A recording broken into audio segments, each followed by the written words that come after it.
उर्दू, हिंदी, हिंदुस्तानियत, इसकी खूबी, उर्दू की चाशनी, प्यार से इश्क तक का सफ़र कराना। शायद इसीलिए दाग ने कहा था कि उर्दू है जिसका नाम हम ही जानते हैं दाग, उर्दू है जिसका नाम हम ही जानते हैं दाग, हिंदुस्तान में धूम हमारी ज़बां की है। ये उस वक्त कहा था जब पूरा सब कॉन्टिनेंट एक हिंदुस्तान था।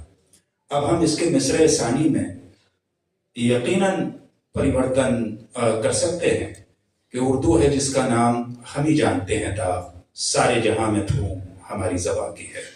आज उर्दू सिर्फ इंडियन सब कॉन्टिनेंट या भारत की ज़बान नहीं, बल्कि यहाँ से लेके अमेरिका, ऑस्ट्रेलिया, दुनिया का कोई बर्रे आज़म ऐसा नहीं है जिसमें उर्दू के मुशायरे, उर्दू की चाशनी, हिंदुस्तानी सिनेमा, हमारी यहाँ की फिल्में, हमारे यहाँ के गाने जो हिंदी और उर्दू के मिक्सचर को इस खूबसूरती से बयान करते हैं कि है यार मेरा छैया छैया, जो वो गुलजार साहब का लिखा हुआ रिसेंटली गाना है जिसकी ज़बां उर्दू की तरह है यार मेरा खुशबू की तरह, तावीज़ बना के पहनूं से मिल जाए अगर आयत की तरह। मैं समझता हूँ कि नए दौर में अगर मीर की तरह इश्क की ज़बान को नए ज़ावियों से इस्तेमाल किया जाएगा तो उसका बहुत ही खूबसूरत ज़ाविया गुलजार साहब का ये गीत हो सकता है। गुलजार साहब या डॉक्टर साहब या जो नए लिखने वाले। तो हजरात, अब मैं उस शख्सियत को बुलाने के लिए जा रहा हूँ जो इंतहाई यंग है, डायनामिक है, young at heart, young at mind, very dynamic. मैंने बहुत कम लोग ऐसे देखे जो एट ए टाइम मशीन की तरह काम करते हो, इतने हार्ड वर्किंग हो कि वो अपने टेलीफोन और अपने मैसेज रिप्लाई करने से लेके बड़े से बड़ा टास्क, बड़े से बड़ा मार्का हो, उसको सर करने के लिए हौसला रखते हो, बड़ी से बड़ी टीम को वो लीड कर सकते हो। और मैंने रिसेंटली उनके जरिए ऑर्गेनाइज किया हुआ जो न्यू दिल्ली में प्रगति मैदान में वर्ल्ड बुक फेयर होता है, 2 के इस तरह के प्रोग्राम्स में वो विदेश में भी शिरकत करते हैं और देश की डिफरेंट सिटीज में भी करते हैं। इतना ज़्यादा लिटरेचर तैयार करते हैं कि जब NEP 2020 का प्रोजेक्ट आया, उन्होंने हज़ारों किताबें उस हवाले से इतने कम वक्त में तैयार कराई कि ये मुमकिन नहीं है। जो एक सोल्जर, एक आर्मी मैन की तरह दौड़ते हैं और एक मशीन और AI की तरह उनका दिमाग काम करता है। मैं बड़े अदब और एहतराम के साथ आली जनाब मोहतरम युवराज मलिक साहब, director national book trust India से गुजारिश कर रहा हूँ कि आप तशरीफ लाएं। उनका इस्तकबाल इन 2 मिसरों से करता हूँ कि जब भी मिलते हैं वो अंदाज जुदा होता है, चांद 100 बार भी निकले तो नया होता है। बहुत बहुत धन्यवाद डॉक्टर साहब।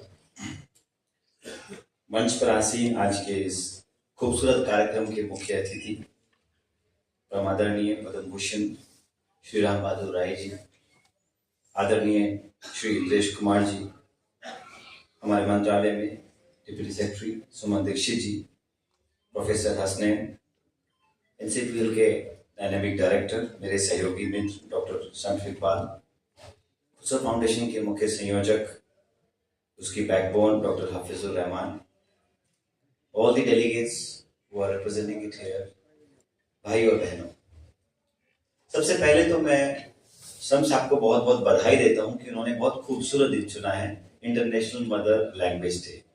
हर व्यक्ति को अपनी जुबान पर, अपनी भाषा पर गर्व होना चाहिए और हमें खुशी की बात है कि हमारा आज का कार्यक्रम उस दिन शुरू हो रहा है जब हम इंटरनेशनल मदर लैंग्वेज डे को भी मना रहे हैं। तो हम सबको इस गर्व के साथ आगे बढ़ना होगा कि उर्दू भी हमारी एक जबान है और हमारी एक मदर टंग है, मदर लैंग्वेज है।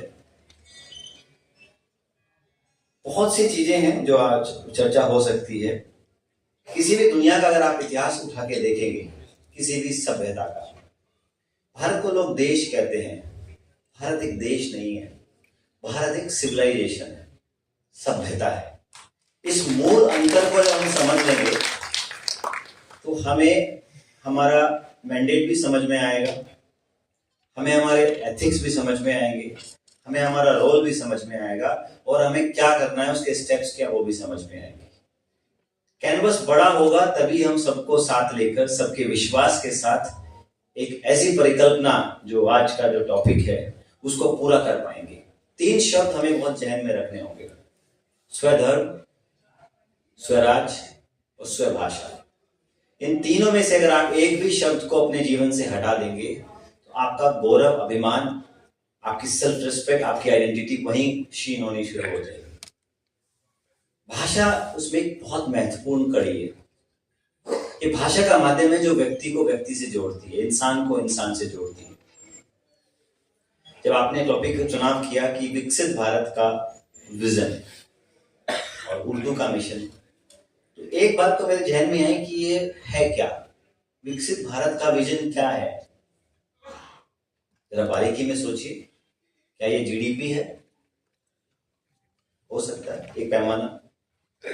विकसित भारत का विजन एक ऐसा राष्ट्रीय संकल्प है, एक ऐसा राष्ट्रीय प्रयास है, हमारी आकांक्षाओं का एक ऐसा स्वरूप है जिसमें हम सबको कोई ना कोई योगदान देना है ताकि भारत फिर से एक विश्व गुरु के तौर पर दुनिया में जाए। अभी जो विकास की बात की, क्या ये आर्थिक होगा? नहीं।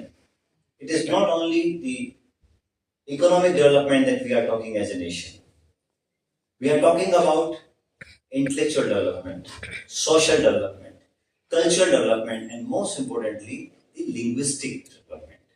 हमें व्यक्तिगत तौर पर, सामूहिक तौर पर, सामाजिक तौर पर, सांस्कृतिक तौर पर, आध्यात्मिक तौर पर और भाषागत तौर पर विकास करना होगा, तभी हम एक मजबूत राष्ट्र की परिकल्पना कर पाएंगे। मैं आपको क्यों बात ये कह रहा हूं, उसको आप इसके एक लेवल नीचे और जाएंगे तब आप समझ पाएंगे कि मैं ये बात आपसे क्यों कहना चाह रहा हूं।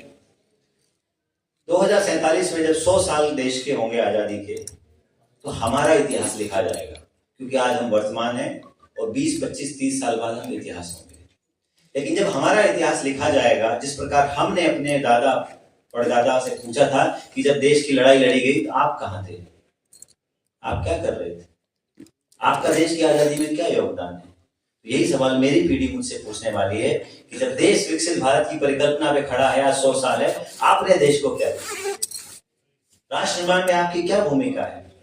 मैं आपको इसलिए कह रहा हूं कि हम सब जो लोग यहाँ बैठे हैं, हम या तो भाषा से, ज्ञान से, विज्ञान से, संस्कृति से, इन सब क्षेत्रों से निकल के आते हैं और हमारी जिम्मेदारी समाज को निर्माण करने की है, क्योंकि हम न्यूरॉन्स को डील करते हैं, हम सोसाइटी की ब्रेन मैपिंग को डील करते हैं, हम सोसाइटी के इमोशंस को डील करते हैं।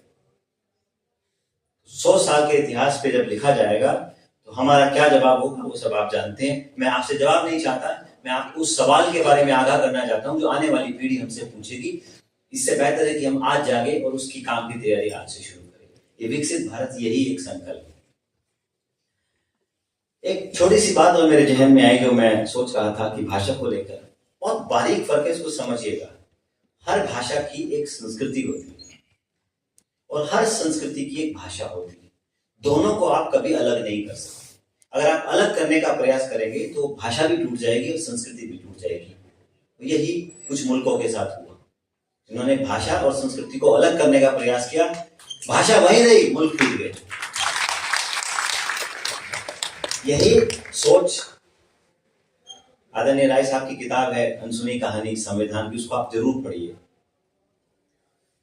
जब आप उसको पढ़ेंगे तो उसमें संविधान की बहुत सी डिबेट का जिक्र है। एक डिबेट भाषाओं को लेकर के थी, तय हुआ कि हिंदी ये होगी, इंग्लिश ये होगा, अलग अलग भाषाओं में।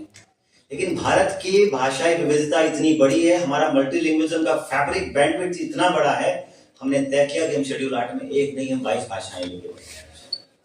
सबके लिए जगह है, हर भाषा के लिए जगह है। लेकिन क्या भाषा की कोई जिम्मेदारी है उसमें? हाँ है, भाषा की भी जिम्मेदारी है। आज हम शान से कहते हैं कि उर्दू दिल की जुबान है, दिल से दिल के जोड़ने का तार है।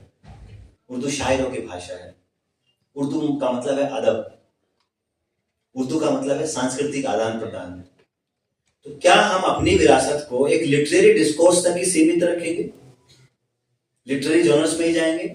नो, लिटरेरी जॉनर में भी उर्दू को आना होगा। यही समय की नजाकत भी है और समय की मांग भी है। आज देश में एक बहुत बड़ा, दुनिया का सबसे बड़ा शैक्षणिक रिफॉर्म आया, इसका नाम है राष्ट्रीय शिक्षा नीति। दुनिया में इतना बड़ा शैक्षणिक रिफॉर्म कभी नहीं आया और ये 200 साल बाद आया। मैकाले ने हमें एक भाषा सिखाई, अगर मुझे पता होता तो पहले मैं अपनी हिंदी, मराठी, उर्दू कुछ और सीखता, इंग्लिश तो वैसे ही आ जाती, क्योंकि इंग्लिश को व्यापार से जोड़ा गया। इंग्लिश व्यापार की भाषा है, बिजनेस रूल तय करती है। बाकी मातृभाषाएं हमारे इमोशंस तय करती हैं, कम्युनिकेशन तय करती है। आप याद रखिएगा कि language is not a reflection of your capability. अगर आपको कोई भाषा नहीं आती है, इस आपकी काबिलियत डिफाइन नहीं होती है। It only explains your power of expression. You may have Germany के बाद जर्मन है, फ्रांस के बाद फ्रेंच है, जापानीज के बाद जापानीज है, चाइनीज के बाद चाइनीज है। हमारे पास अपनी 22 भाषाएं, सारी भाषाएं राष्ट्रीय भाषाएं हैं। जितनी आबादी हमारी एक भाषा में बोलती है, उतना तो पूरा देश है।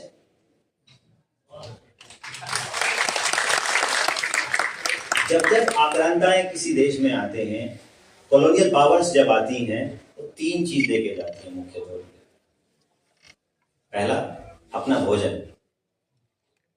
दूसरा, अपना चाल चलन, वेशभूषा, खान पान। और तीसरा, अपनी भाषा। हमारे यहाँ पर्शियन आई, अलग अलग रूप में फारसी अलग अलग एब्जॉर्ब होती चलेगी। 800-900 साल के इतिहास को आप उर्दू को उठा के देखिए, तो आपको समझ में आएगा कि उर्दू एक ऐसी भाषा है, वो पानी की तरह है। जिस तरह बहेगी, कुछ अपने साथ लेके जाएगी, कुछ छोड़ती चली जाएगी। यही लिंग्विस्टिक्स है। उसी तरीके से अगर आप उसको देखेंगे, भाषाओं के अंदर एक और समस्या आई। इसको मैं आपको इसलिए जोड़ रहा हूं क्योंकि हमें ज्ञान की इस दुनिया को भाषा के प्रयोग के तौर पे देखना है। आज राष्ट्रीय शिक्षा नीति आपको 3 लैंग्वेज फॉर्मूला देती है और उसमें लैंग्वेज डिफाइन नहीं करती है। तो freedom of choosing a language is yours.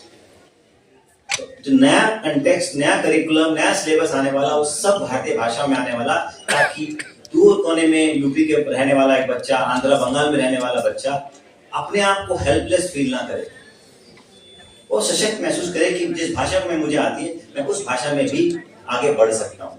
इसका एक छोटा सा प्रयोग हमने किया। दुनिया का सबसे बड़ा लिटरेरी एक्सरसाइज, प्रधानमंत्री युवा योजना, young upcoming versatile author, YUVA, एक योजना हमने चालू की जिसमें 50,000 रुपए महीना हमने स्कॉलरशिप दी, 6 महीने का ट्रेनिंग दिया उन बच्चों को। आप यकीन करेंगे, जब इसको हमने शुरू किया तो 22 भाषाओं प्लस इंग्लिश, 23 भाषाओं में हमने इसको लॉन्च किया था। 23 भाषाओं में करने के बाद लगभग 16,000 मैन्यूस्क्रिप्ट हमें 2 महीने के अंदर मिली। ये दुनिया में ऐसा कोई प्रयोग कहीं नहीं है। और इसकी खूबसूरती ये है, आप हैरान होंगे मेरा डेटा सुन के। आपकी खूबसूरती ये है कि लगभग सभी भाषाओं में हमें पार्टिसिपेशन मिला। मुझे उम्मीद थी उर्दू से भी शायद कोई बच्चा आएगा, लेकिन उर्दू ने जो मुख्य धारा की भाषाएं हैं, तमिल, तेलुगु, उनको पीछे छोड़ा और उर्दू के 4 बच्चे से बैठे। खुशी की बात है, उनमें से एक बच्चा हमारे सामने यहाँ है जो आज NCPL में प्रोफेशनल के तौर पे काम कर रहा है। आप खड़े रहिए। क्या हमें नहीं मालूम ये बच्ची कहाँ से आई है। मैं आपको एक प्रयोग का ताकत बताता हूँ। ताकत क्या है हम उसको नहीं जानते, मैं उसका नाम भी नहीं जानता है, लेकिन ये जो बच्चे 4 बच्चे जिनको हमने स्कॉलरशिप दी, ट्रेन किया, ये आने वाले 50 साल इस देश के लिए लिखेंगे। ये है विकास, ये है विजन। फिर 2.0 किया, अब 3.0 फिर से आने वाला। जो उर्दू भाषी लोग हैं उसमें हिस्सा लें और इस मुहिम का अपने आप को एक योगदान देने के लिए आगे आए। तीसरी बात, आगे रोड मैप क्या है। अगर हम विकसित भारत के इस यात्रा में हिस्सा बनने जा रहे हैं तो हमारा रोड मैप क्या है। 2 काम करने हैं। उर्दू को we have to connect it with power of translation, power of transfer and power of transformation. जब तक उर्दू ट्रांसलेशन फॉर्मेट में नहीं जाएगी, उर्दू का अच्छा साहित्य बाकी भाषा में नहीं जाएगा, ऐसे ही उर्दू पिछड़ती रहेगी। उसी प्रकार से बाकी भाषाओं में जो अच्छा साहित्य है उसको भी उर्दू में लाना है। भाषाएं क्यों मरती हैं? जब उसमें लिखने वाले बंद कर देते हैं, पढ़ने वाले बंद कर देते हैं, बोलने वाले बंद कर देते हैं, तो भाषा अपने आप धीरे धीरे वो विलुप्त होने लगती है। 100-200 साल में वो खत्म हो जाती है। यूनेस्को का डेटा उठाइए, हर रोज एक भाषा दुनिया से गायब हो रही है। हम कितने साल तक इस ताकत को जिंदा रख पाएंगे, ये हमको सोचना होगा।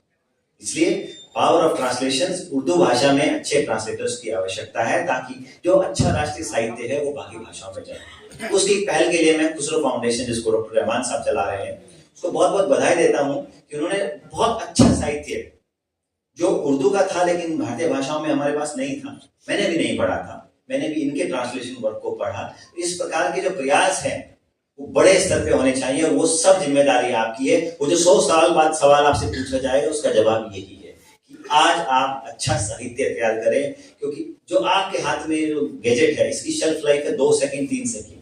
जो फोटो, जो ट्वीट, जो लाइक, जो इंस्टाग्राम फीड आप दे रहे हैं वो 3-4 सेकंड बाद आपको भी याद नहीं रहेगा। लेकिन जो साहित्य आप तैयार करेंगे, जो ग्रंथ आप तैयार करेंगे, उसकी शेल्फ लाइफ 1000-2000 साल कम से कम होगी। हम नालंदा के बारे में नहीं जानते, हमने नालंदा के बारे में चीन के रास्ते जाना, इंसान को पढ़ के जाना, जो बाहर से लोग हैं उनके माध्यम, क्योंकि हमने डॉक्यूमेंट नहीं किया है। आपको इस हिस्ट्री को, इस ज्योग्राफी को, इस कल्चर को डॉक्यूमेंट करना होगा, इसको एनरिच करना होगा। अगर आप एनरिच नहीं करेंगे, भाषा का साहित्य क्या होता है? बीज होता है, उसको फूलने फलने के लिए पानी, खाद सब कुछ चाहिए होता है। उसकी खूबसूरती है कि वो जितना जमीन में नीचे जाएगा वो इमारत उतनी बड़ी बनाएगा। उर्दू में वो ताकत है। मैं ज्यादा समय नहीं लूंगा, सिर्फ 2 ही बात कहूंगा। नेशनल बुक ट्रस्ट एक नोडल एजेंसी है बुक्स की पब्लिशिंग की। लगभग 500 के आसपास हमारे पास आज भी टाइटल्स हैं, उनको हम एक्सपेंड कर रहे हैं। नेशनल एजुकेशन पॉलिसी में हम पहले संस्थान थे जिसने बाइलिंगुअल बुक्स बच्चों के लिए तैयार की, जिसमें उर्दू में भी साहब ने सबसे पहले उसको लॉन्च किया। We were the first agency to launch books on NEP in 30 days.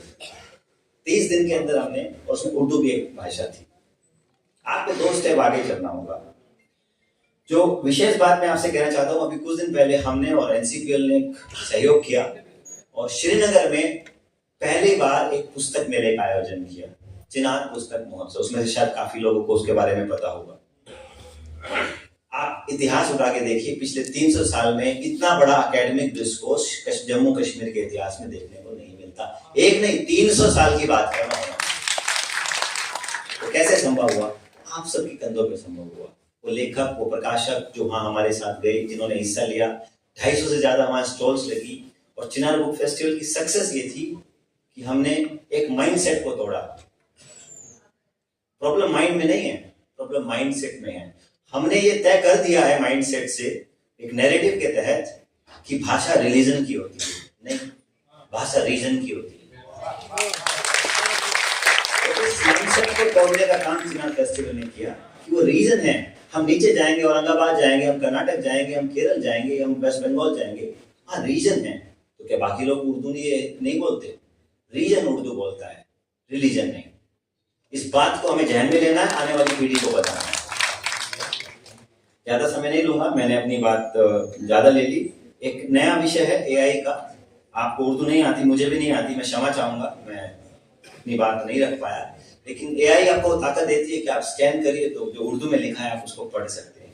हमें हर भाषा पे गर्व होना चाहिए। कहीं पे किसी भाषा में साइन है, जहां जहां उर्दू ऑफिशियल लैंग्वेज, जैसे जम्मू कश्मीर में है, 6 अदर बाकी स्टेट्स और भी हैं जहां वो को-ऑफिशियल के तौर पे, एडिशनल लैंग्वेज के तौर पे अडॉप्ट की गई है।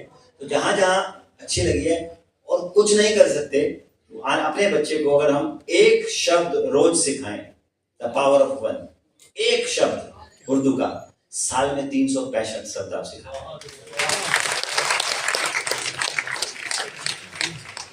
आप सब लोग इस भाषा के मैसेंजर्स हैं। मैसेज दीवार पे लिखा हुआ है साफ साफ, विकसित भारत का विजन, वहां मैसेज है, आप मैसेंजर है। आप कोई वो स्टोरी है, आप स्टोरी टेलर है। आप लोगों तक स्टोरी को लेके जाना है कि समय आ गया है, हमको आगे बढ़ना है, और केवल इकोनॉमिक डेवलपमेंट के नजरिए से नहीं, socio cultural, academic, intellectual development पूरी सोसाइटी का और राष्ट्र निर्माण का जो जिम्मेदारी है, ताकि 100 साल बाद मौन नजर ना आए। और एक बात याद रखिएगा कि जैसे इनकलाब जिंदाबाद हर जबान पे है, जिसने आजादी की मुहिम दी, शायद ही कोई बच्चा हो जो इस शब्द को ना जानता हो। Always remember, languages don't die when we stop speaking into them. Again repeat. आपने उर्दू में कहा, मैं अंग्रेजी में बोल देता हूँ। Languages don't die when we stop speaking at them or in them. They die when we stop dreaming in them. So let's dream big, think big, act big, and thinking small is a crime. समय की मांग यही है कि बड़ा सोचें और बड़ा करें, क्योंकि छोटा सोचना अपराध है। और हम भारत के वासी, जो अनेक भाषाओं के बाद एक देश है, सांस्कृतिक विविधताएं हमारे यहाँ है, भाषाएं अनेक हैं, भाव एक है। याद रखिएगा, भाषाएं अनेक हैं, भाव एक है। जय हिंद, जय भारत।